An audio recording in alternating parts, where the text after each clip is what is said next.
Vous êtes dans la newsroom.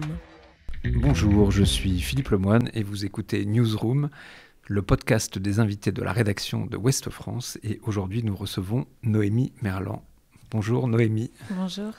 Alors Noémie, on vous reçoit parce que le 11 décembre va sortir sur les écrans un film qui s'appelle Les femmes au balcon. Un film que j'ai beaucoup aimé, voilà, je tiens à le dire. Ça me fait plaisir, merci beaucoup. Qui est un film étonnant, baroque, trash, punk peut-être un peu, qui mélange les genres et qui surtout est un film très engagé contre les violences faites aux femmes, quelles qu'elles soient. Ça vient d'où ce film ? L'histoire vient d'où ?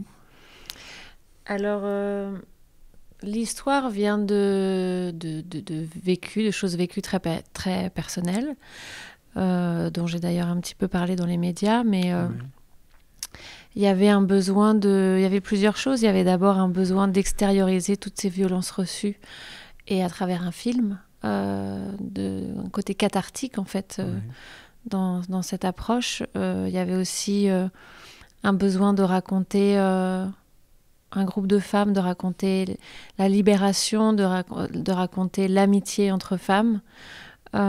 Et pour ça, c'est aussi pour cette raison que je suis passée par un espèce de mélange des genres qui mélange gore, horreur, fantastique, comédie, parce que ça permet tout. Et ça permet la libération. Limite, en fait, dans le film.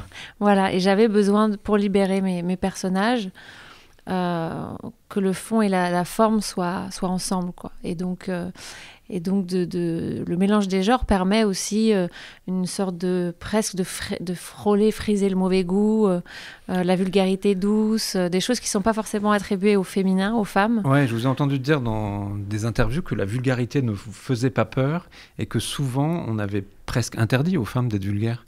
Oui. C'est la sensation que j'ai. Je pense qu'il y a une part quand même de vérité là-dedans. En tout cas, c'est moins autorisé. Ça a toujours été moins autorisé aux femmes, moins bien vu, alors qu'elle fait partie tout autant de la vie. Alors, je ne sais pas si vulgarité, c'est vraiment le bon mot, mais en tout cas, c'est... par exemple, on a le personnage, mon personnage qui arrive en Marilyn Monroe et qui pète. Bon, on pourrait dire que c'est très vulgaire. Mais en même temps, là-dedans, c'était pour moi un moyen, pas seulement par le comique, mais de démystifier une image, de démystifier un espèce de mystère sur la femme qui est presque plus... comme si elle n'était pas réelle, pas vivante, que son corps était que pour être là pour faire fantasmer ou pour donner du plaisir, mais il était plus organique. Et donc j'avais besoin de passer par cette forme de vulgarité pour réussir à filmer les corps d'une autre manière, plus dans une sexualisation ou dans une objectivation, mais de quelque chose de très concret. Et ça passait par une forme de vulgarité, quoi. Il y a des scènes crues, il y a des scènes violentes, on va dire, qui sont presque tournées à la dérision aussi souvent. Et il y a aussi des scènes où, je pense quand on est une femme, ce qui n'est pas mon cas, mais je pense qu'il y a beaucoup de femmes qui vont se reconnaître dans certaines scènes du film. Je pense notamment à la scène chez le gynécologue, sans trop dévoiler de secrets du film, mais il y a des scènes où on a l'impression que vous avez envie de dire ouais, voilà ce qu'on ressent, voilà ce qu'on vit, qui n'est jamais complètement montré, toujours un peu caché, et voilà, je vais vous le montrer pleine face. Alors les femmes vont sans doute s'y retrouver, les hommes vont peut-être être choqués, ou en tous les cas interloqués, et sans doute comprendre aussi beaucoup de choses, non ? Il y avait cette volonté-là ? Je pense qu'il y a une volonté de montrer certaines choses assez frontalement par le biais de la comédie, parce que ça me permet peut-être d'aller plus loin. Il y a un côté aussi la comédie permet de rassembler, même si oui, les femmes et les hommes n'ont pas forcément la même réaction par rapport au film, mais c'est intéressant. Et d'ailleurs, chez les femmes... de 16-17 ans à 70 ans, 80 ans, il y a par exemple, il y a une scène de viol conjugal et il y a des très jeunes femmes comme des femmes beaucoup plus âgées qui se reconnaissent dans cette scène d'intimité avec le conjoint ou le petit copain. Pareil pour la scène de gynéco. Donc oui, il y a des choses qui, je pense, qui rassemblent pas mal de femmes. Il y a des choses qui étonnent les hommes. Il y a pas mal d'hommes qui viennent me parler à la fin des projections qui sont très étonnés, qui sont un peu perturbés, mais qui ont besoin de parler. Et pour moi, le film, il invite, et c'est la comédie aussi qui, je pense, permet ça, en tout cas c'était ma volonté, c'est de créer du dialogue. Pas seulement un effet apaisant pour certaines personnes, parce qu'il y a un côté cathartique, se sentir moins seul, donner de l'espoir, donner de nouveaux imaginaires de femmes qui se défendent, et aussi créer un dialogue et des prises de conscience. C'est aussi mon but. Et c'est pour ça que je me suis tournée vraiment vers, cinématographiquement parlant, on est vraiment dans un film où on a beaucoup travaillé, là, je dis on parce que c'est quand même une œuvre assez collaborative, quoi. Et une de mes rêves, c'est par exemple Le Père Noël est une ordure. Ouais, ça m'étonne. Donc dans les thèmes, ça n'a pas grand-chose à voir, quoique, mais on est vraiment dans de la comédie très loufoque, et on a aussi du gore, c'est-à-dire dans Père Noël est une ordure, il y a quand même quelqu'un qui est découpé en morceaux et distribué dans un zoo, quoi. On vous souhaite d'être aussi culte d'ailleurs. Mais... Ah bah, ça je sais pas, mais en tout cas je me suis inspirée de choses qui m'ont nourrie et qui pour moi permettent et une prise de réflexion et de passer un moment qui peut être agréable, mais qui peut aussi perturber et amener aux discussions, quoi. C'est un peu ce mélange-là qui m'intéressait. Vous avez, dans les 2 derniers films dans lesquels on vous a vu, qui sont Emmanuel et ce film, vous avez un rapport au corps et à la nudité qui semble presque détaché, en fait, comme si vous étiez libre avec votre corps, que la nudité vous gêne absolument pas. C'est quelque chose qui apparaît à l'écran. Est-ce que c'est une réalité pour vous ?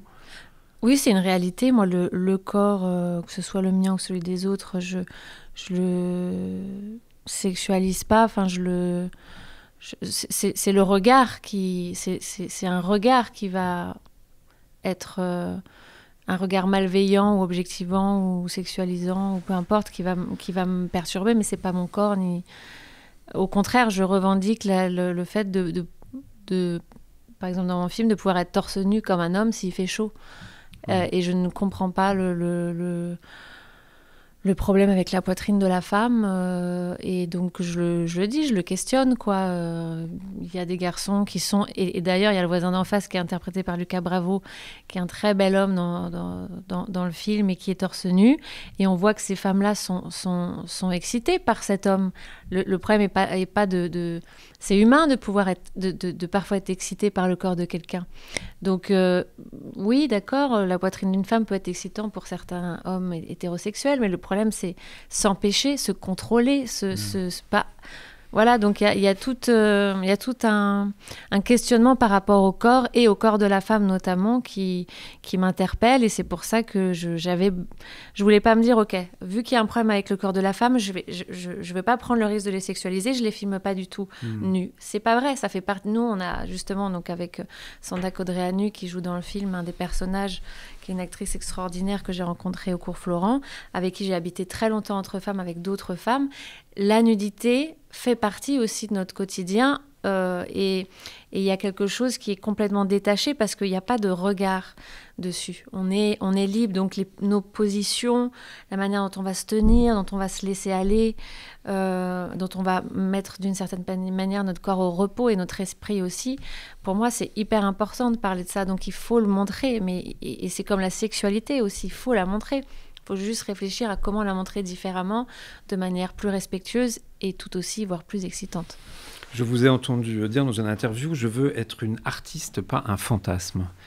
C'est un leitmotiv. Un fantasme, oui, non. Je veux être une artiste dans le sens où moi j'adore créer. Dans la création, il y a de la liberté.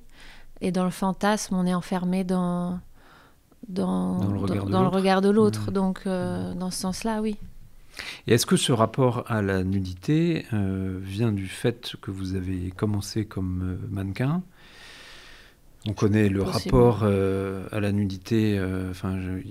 On a entendu souvent des mannequins ou anciens mannequins dire on est traité comme de la viande, ce qui est redoutable. Oui. Et ça, c'est quelque chose que vous partagez, que vous avez ressenti Oui, on est complètement traité comme de la viande, mais même avant le mannequinat, c'est-à-dire Déjà, quand on commence à être une jeune femme, que ce soit à l'école, dans le regard même, enfin, dans ce qu'on voit de la représentation de la femme dans les médias ou partout, dans les films, dans la littérature, ça commence à changer, mais c'est l'aspect physique, le côté être attirante, avoir les formes qu'il faut, avoir le caractère doux, docile, c'est toujours présent en fait.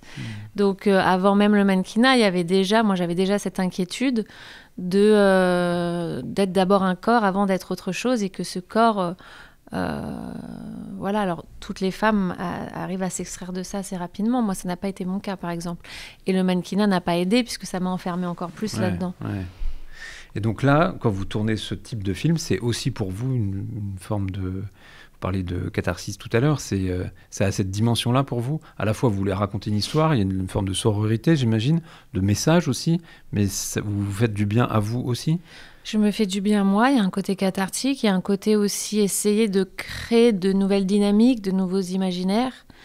Donc il n'y a pas qu'une volonté de juste se faire du bien à un moment donné, ce qui est important, mais il y a aussi peut-être l'idée de se faire du bien ensemble, de réfléchir ensemble, et puis il y a un parallèle sur l'écriture avec le personnage de Nicole qui essaie d'écrire un livre et qui justement se pose les questions sur toujours les mêmes dynamiques de romantisme ou de narration, avec les conflits, avec le romantisme. On est amoureux quand il y a un sauveur, un sauvé, un dominant, on se fait du mal, on sauve l'autre, enfin des choses assez finalement toxiques. Est-ce qu'il n'y a pas d'autres choses qui existent et qui sont tout aussi excitantes et finalement moins racontées? C'est des choses qui m'intéressent et que j'avais envie d'évoquer dans le film aussi. Donc, je ne sais plus ce que je voulais dire. Je voulais dire autre chose, mais je ne sais plus quoi. Est-ce qu'on peut enchaîner sur les hommes du film qui sont pas très brillants? Il n'y en a pas un pour rattraper l'autre, on peut le dire. Ce sont tous des agresseurs avec des degrés d'agression divers, mais quand même des violents, des violeurs conjugaux, des violeurs tout court.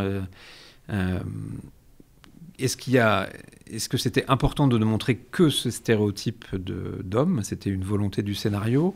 Ou est-ce que peut-être que justement le message serait moins bien passé si on avait un parmi tout cela qui était quand même un peu plus clément ou normal, entre guillemets? Je me suis posé la question beaucoup dans l'écriture. Déjà, il fallait que j'ai l'espace pour parler de 3 personnages féminins, ce qui est déjà beaucoup. Ensuite, il me fallait l'espace pour parler des agressions et des agresseurs.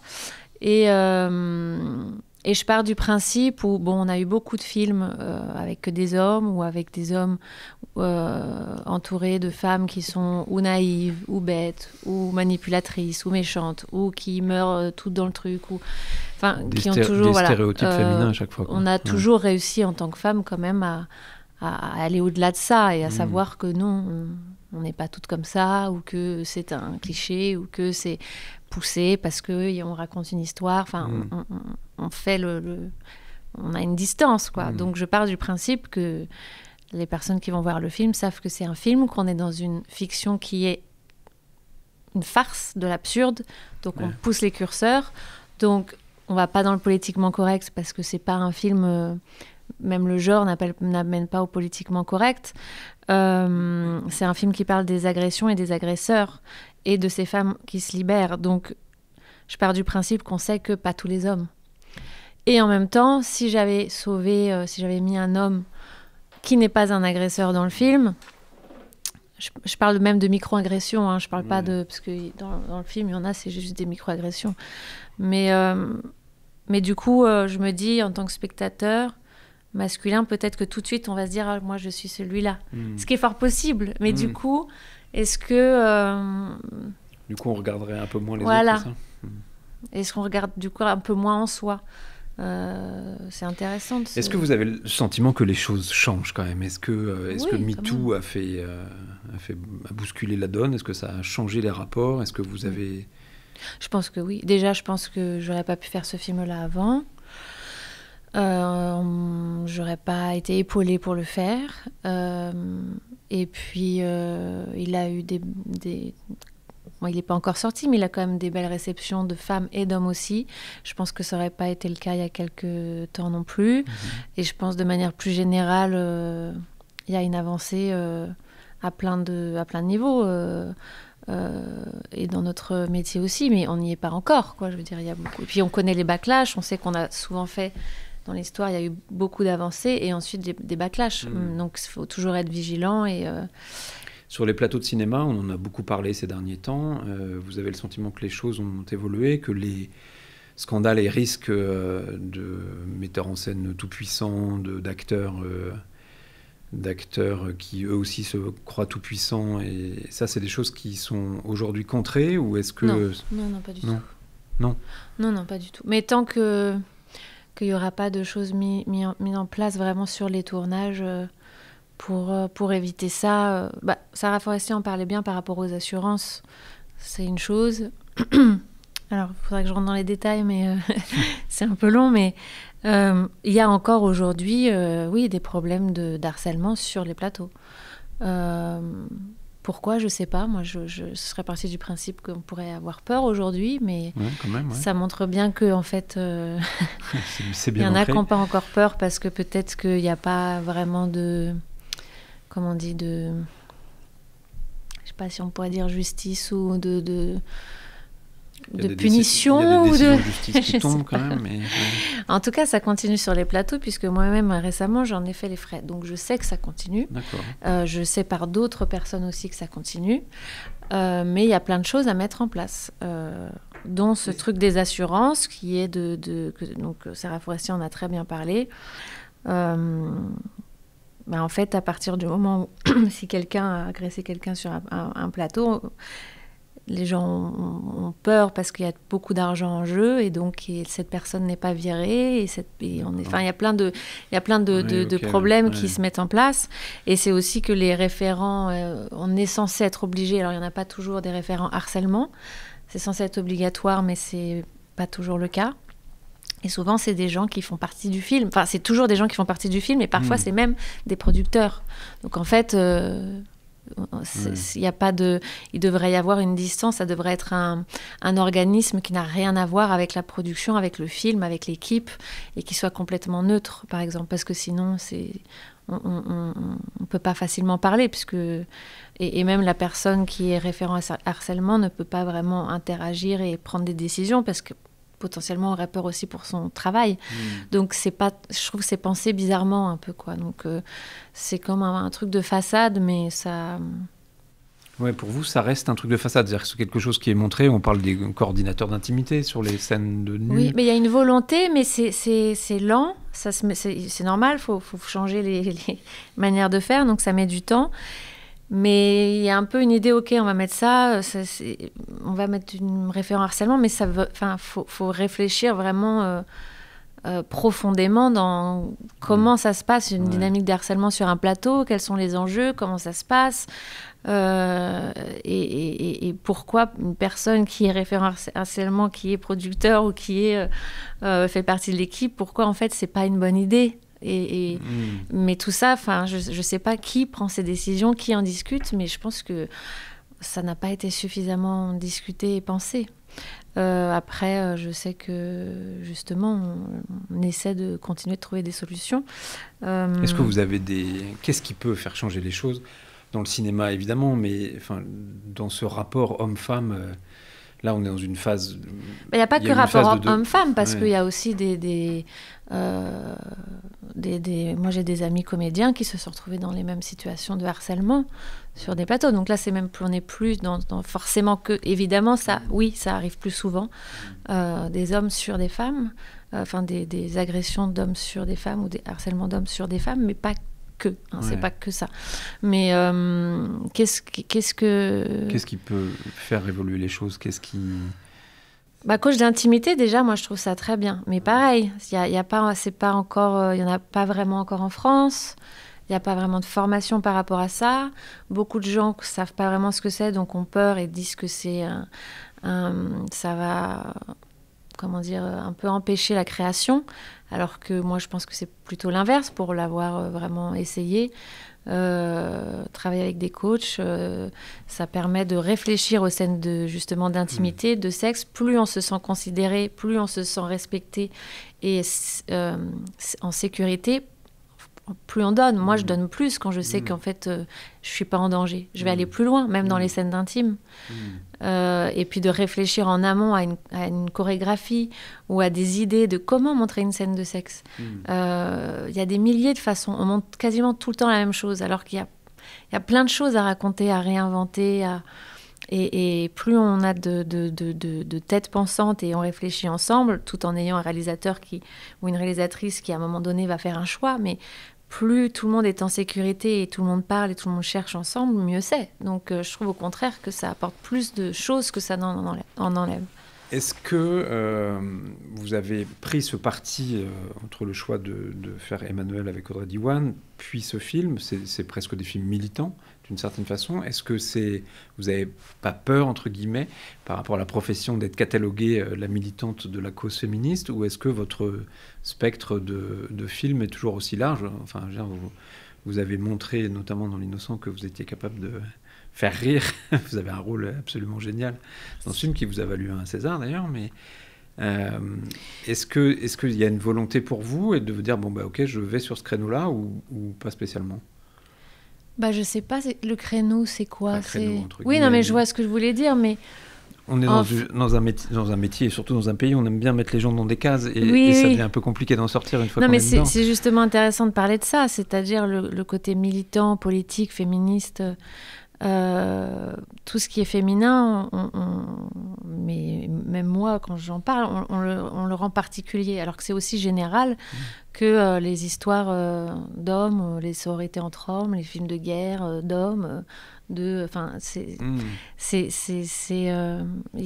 moi, j'ai pas l'impression que ça soit plus particulier.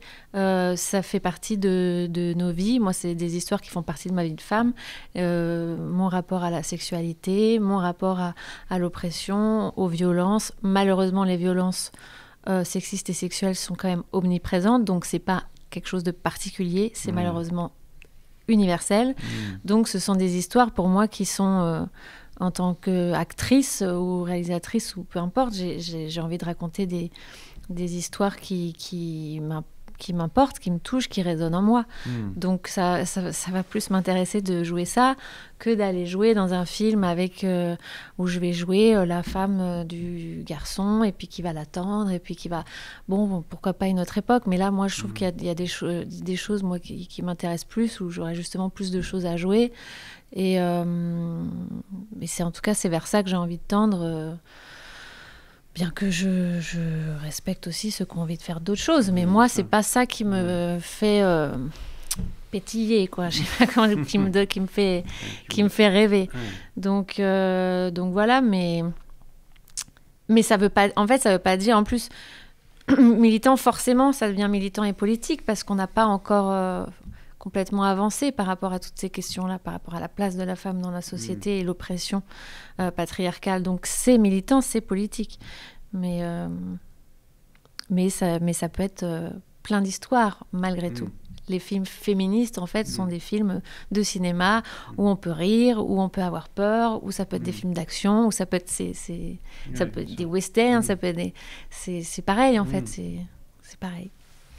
On est ici à Ouest-France, au cœur de l'Ouest, et je crois que vous avez une histoire avec l'Ouest. Vous avez grandi à Rezé. C'est un territoire dans lequel vous revenez régulièrement, ou vous avez un rapport avec Nantes peut-être, ou de manière générale l'Ouest? C'est une région que vous aimez bien? Toute ma famille est de Bretagne et de Nantes. D'accord. Des deux côtés, du côté de mon père et du côté de ma mère. Donc j'ai grandi à Rezé, j'ai grandi aussi à Nantes, et puis maintenant je vais très souvent, ils sont tous vers Guérande, le Pouliguen, tout ça, donc j'y vais tous les ans. Oui, vous avez encore un rapport avec ce territoire. Oui, très très fort, oui. Par rapport aux médias, vous vous informez comment? On est là au cœur, vous avez participé tout à l'heure à la réunion de rédaction, vous avez vu comment fabriquer un journal.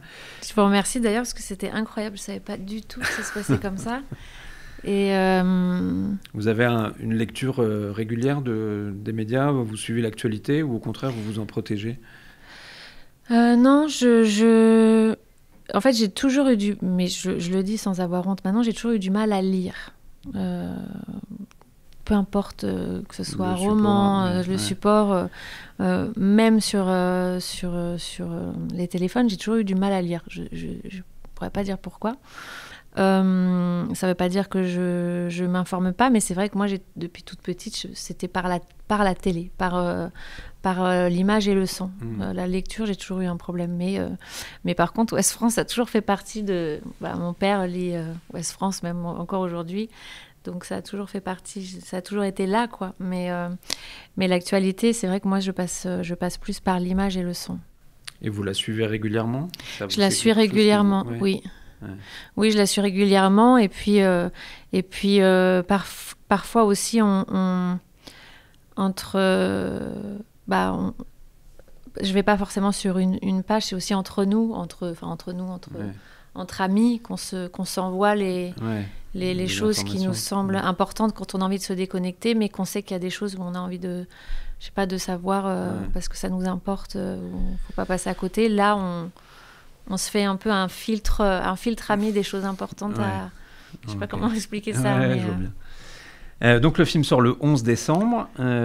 Et après, les projets, c'est quoi? Alors le film sort le 11 décembre au cinéma. Et après, qu'est-ce que je fais? Je ne sais plus. Je ne sais pas. En ce moment, je suis un peu au jour le jour. Justement, j'essaie d'écrire et de réfléchir à ce que je vais faire après. En tant que réalisatrice. D'accord. Ouais, donc il y a une volonté de continuer dans la réalisation. Ouais, une volonté de continuer. J'espère que je vais pouvoir continuer. et en tant que comédienne, j'ai des tournages de prévus, mais je n'ai pas le droit d'en parler. D'accord. J'adorerais, mais je ne peux pas. Mais oui, j'aimerais. Je suis en pleine écriture là, donc. D'accord. Très bien. Mais écoutez, merci beaucoup Noémie. Merci d'être venue jusqu'à nous et bonne chance pour votre film. C'est très gentil. Merci beaucoup. Merci.